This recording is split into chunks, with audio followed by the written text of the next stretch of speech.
Nous sommes encore dans le cadre de la Semaine pour l'unité des chrétiens. Et aujourd'hui, c'est avec honneur que j'accueille justement Thierry Schelling, curé. C'est lui qui va nous donner la parole aujourd'hui. Avec les frères et sœurs qui nous ont rejoints aujourd'hui, comme je vous ai dit au début, lors de la bienvenue, lors de l'accueil, nous faisons corps aujourd'hui, ensemble.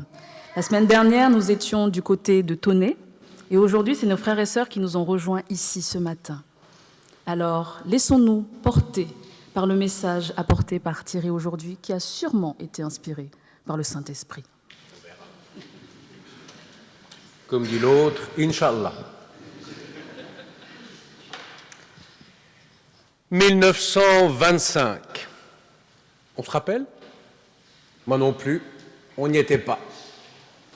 En 1925, le pape Pie XI, certainement que ce nom n'a jamais été prononcé dans ce temple, écrit un petit texte interdisant les catholiques d'aller frayer avec les hérétiques, les protestants et les schismatiques, les orthodoxes.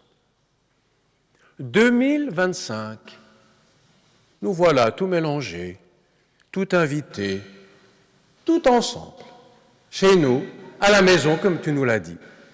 Pas juste en 2025, mais 100 ans plus tard, renversement, chamboulement.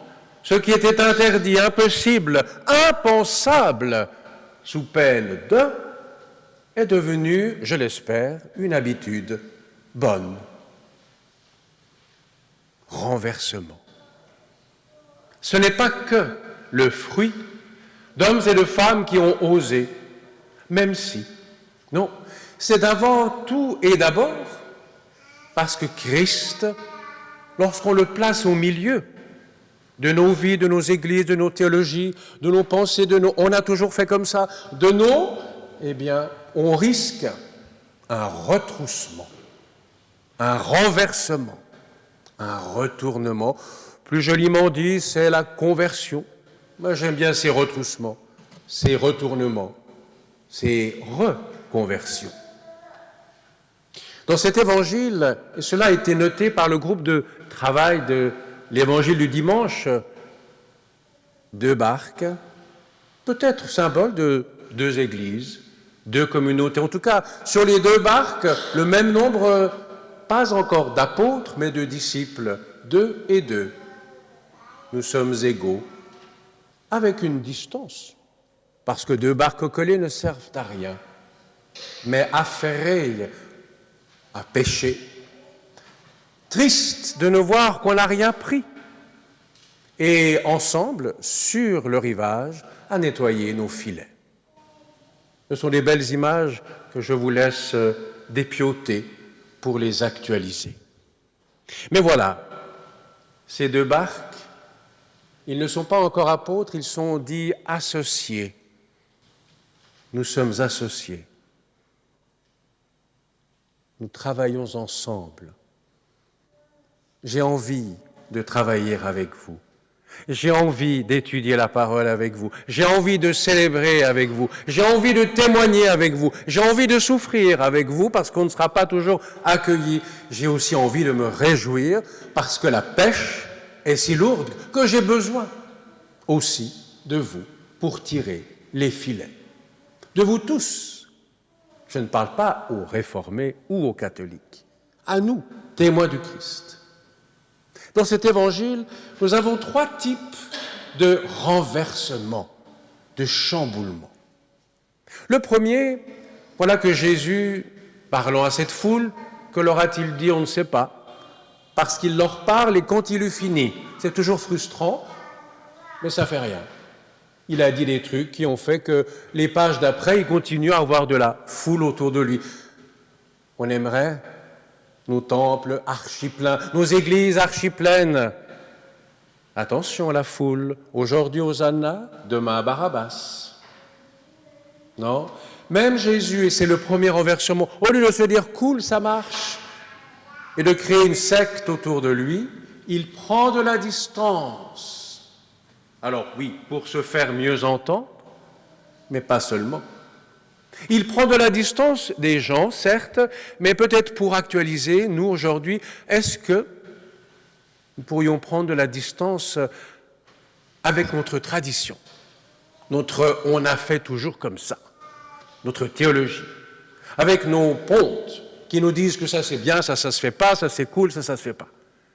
Prendre de la distance même avec ce que je crois, comme je le crois, et le célèbre et le vis, juste suffisamment pour mieux l'exprimer ensuite avec l'autre, pour l'autre.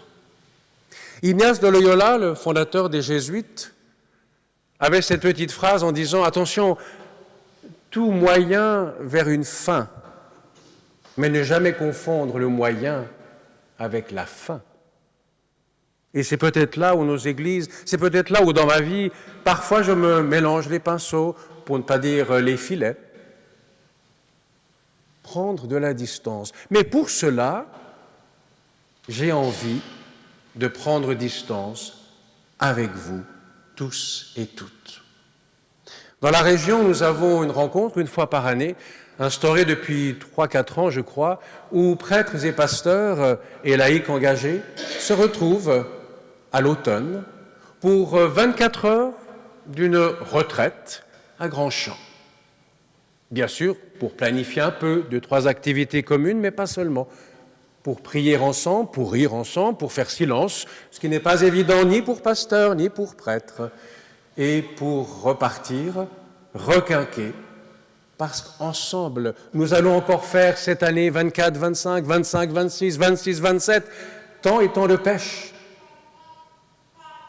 Prends de la distance. Le Christ nous propose une deuxième piste pour ce renversement, ce retroussement, ce retournement de situation. Sur tes mots, dit Pierre, je vais faire l'impensable. Je vais faire ce qui est idiot quand on est pêcheur, c'est-à-dire pêcher en matinée alors que la nuit n'a rien porté, à peine nos filets nettoyés, et ils ne le sont pas complètement peut-être, on va quand même repartir. Excusez-moi de le dire, Jésus est un incapable en termes de pêche, de poisson. Oh, il a bien dû aller pêcher avec ses potes quand il était enfant, mais au style enfant. Et pourtant, sur tes mots, je vais faire ce que tu dis. À quel niveau osons-nous parfois faire l'impensable, l'inosable, le « ah non, quand même pas ». Sans faire trop de pédanterie, le mot utilisé par Luc n'est pas le fameux logos. Tout le monde connaît logos, logoi. Non, c'est juste en dessous, c'est le rhémata. Les mots. J'ai presque envie de dire le blabla. Oui, alors c'est ça. Tu me dis, on y va. Peut-être que Pierre lui dit, bon ben, tu verras que moi j'ai raison. Moi je suis du métier, moi je connais. Mais bon, je vais te prouver que, peut-être. Ou simplement il se dit, qu'est-ce que j'ai à perdre? Et il y est allé. Avant que notre parole soit inspirée, avant que notre parole soit partagée, commençons avec nos mots, avec la façon de parler des uns des autres. J'ai encore trop souvent des gens qui me disent « Oui, les protestants ne croient pas en Marie ». Je leur dis « Moi non plus ». Le credo dit « Je crois au Père, Fils et Saint-Esprit, et je crois que l'Église est une ».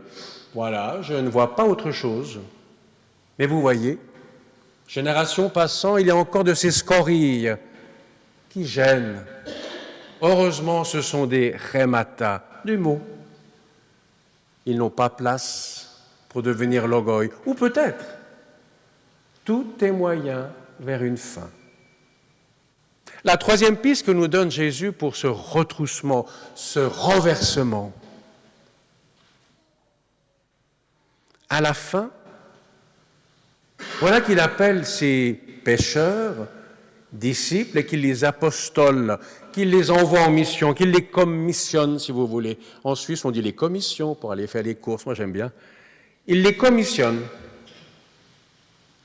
Mais ce n'est pas comme ça que ça devrait se faire. C'est le disciple qui choisit son maître, pas le maître qui va haranguer les disciples potentiels pour se faire un petit club. C'est pas comme ça que ça marche. Eh bien, Jésus renverse une fois de plus le commenti qu'on devrait faire et appelle. Sur quels critères?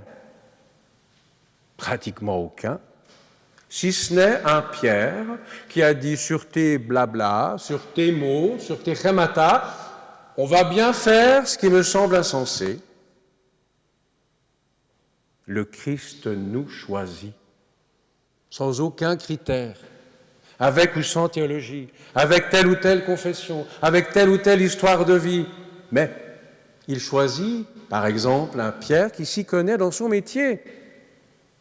Il nous choisit avec nos dons et nos limites, avec notre caractère. On sait que Pierre n'est pas exemplaire, et tant mieux, ce qui nous donne une place à chacune et chacun sur cette barque. 3 types de renversements assez subtils de la part de Jésus qui font que ces 2 barques ont besoin l'une de l'autre. Lorsque ces poissons, cette masse de poissons doit être sortie, il faut être à 8 mains, il faut être à 4 disciples, il faut être ensemble pour tirer et se réjouir, parce qu'on a eu besoin de l'autre. Renversement entre 1925 et 2025. 2 barques, 4 pêcheurs, 8 mains. Une pêche abondante. Oui, nous pouvons progresser encore sur « j'ai besoin de toi », mieux, « j'ai envie de toi », en tout bien, tout honneur. Que notre ministère commun de faire briller cette parole de Dieu qui ne nous appartient pas, mais pour laquelle chacune et chacun d'entre nous a été choisi, pour je ne sais quel critère, si ce n'est l'envie de Dieu de nous avoir, nous, toi, toi, toi, là où on est, mais ensemble. Oui, que notre ministère, dans la foule de notre région, soit une question d'envie et pas juste de besoin.